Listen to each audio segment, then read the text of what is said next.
যে সমস্ত গুনাহ মানুষ ভেতরে ভেতরে করে, এই সমস্ত গুনাহ এর মধ্য থেকে একটা হলো হিংসা। হিংসা এটা একটা গুনাহ, সগীরা গুনাহ না, কবিরা গুনাহ। এই হিংসা নাই এমন কোন মানুষ আছে? কঠিন। কারোর মধ্যে মাত্রা বেশি, কারোর মধ্যে কম, কিন্তু কম বেশ হিংসা সবার ভেতরে থাকে। ইল্লা মান রাহিমা রাব্বি, আল্লাহর কিছু খাঁটি বান্দা, তাদের কথা ব্যতিক্রম। কোরআনের ভাষায়, হাদিসের ভাষায় এটাকে বলা হয়েছে হাসাদ, বাংলায় বলি আমরা হিংসা।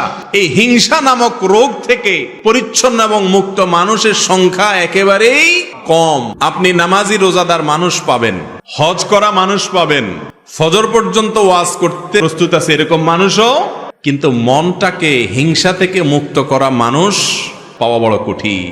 এই হিংসাটা, এটার পরিচয় হলো অন্য কারোর ভালো দেখলে নিজের ভিতরে অস্থির লাগা, অন্যের ভালো দেখলে নিজের কষ্ট লাগা, খারাপ লাগা, এটাকে বলে কি?